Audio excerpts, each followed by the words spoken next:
So let's talk about troubleshooting. If something's not quite going right, what could be going wrong? Let's have a look at the different parts of the pump and think about how we're setting them up. So let's get rid of the Ardo Calypso pump for now and talk about the parts that come with it. So this is the pump set. We do want to make sure that we're using an Ardo branded pump set. Sometimes people are using other types of pump sets, and that's going to affect the way the seals happen, the way the connections happen, and that's likely to affect the effectiveness of the pump itself. Let's look at some of these different bits. So first of all, we've got the breast shell.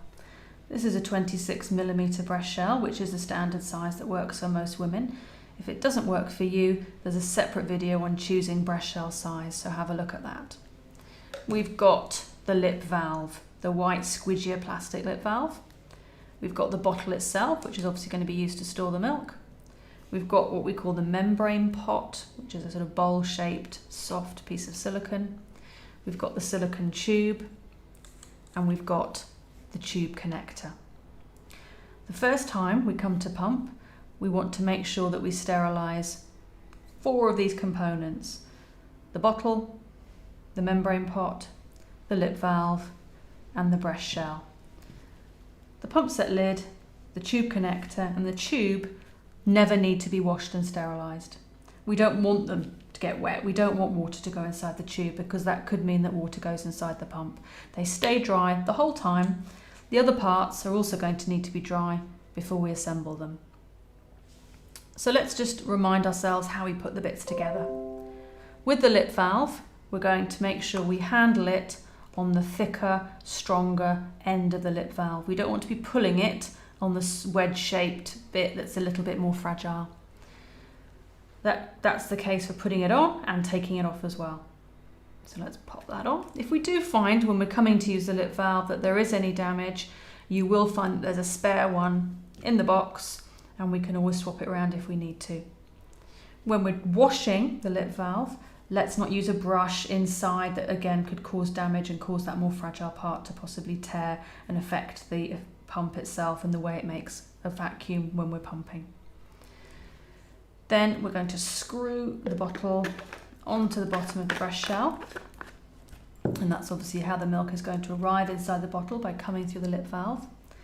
We're going to take the membrane pot.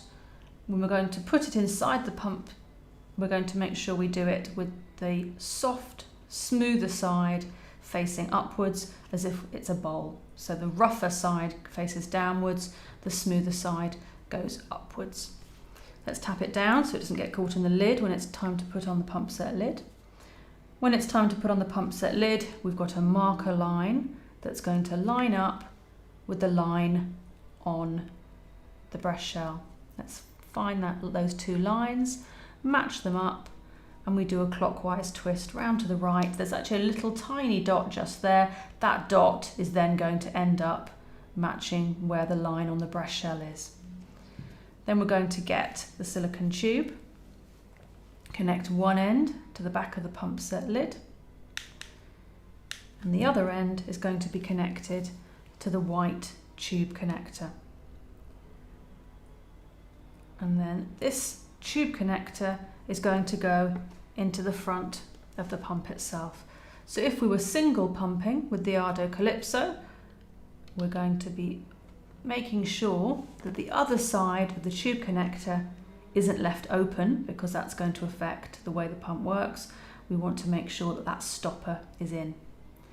If we were double pumping with the Calypso, that stopper would come out and we would have a second tube that would also be attached to the tube connector. When you're using the Ardo Carum pump and double pumping, you've actually got 2 separate connectors, and both of those will have the stopper closed on each one. So the tubes go into the front of the Calypso. If, when you're pumping, for some reason the tube gets squashed somehow, let's imagine you accidentally put your elbow on it, or it gets trapped under a chair leg or something, then the pump will go into error and it will stop working. So we'll need to switch off the pump, release the tubing, and switch the pump back on again. You can use battery or mains electricity. If we're using mains, the mains connection is at the back of the pump, we do need to make sure that we use the adapter that's provided by Ardo rather than something that looks like it's the right size and shape. Another option is to use batteries. So the battery compartment is on the underside of the pump. We've got space for 6 AA batteries. We don't want to use rechargeable batteries. We remove them when we're not using the pump, and we also remove them when we want to use mains electricity instead. We don't want to keep the batteries in there for any long-term storage. When it's time to actually use the pump, we're going to place the breast shell against our breast and then turn the pump on. There are separate videos that talk to you about how to use the pump in more detail. When it's time to switch off the pump, we're going to switch it off first and then remove the breast shell from our bodies. If we want to ask any more questions about using an Ardo pump, there's a chat function on the website where you can ask more questions, or you can phone the Ardo team. And there's also an option to get help through Skype or FaceTime. Good luck with your pumping.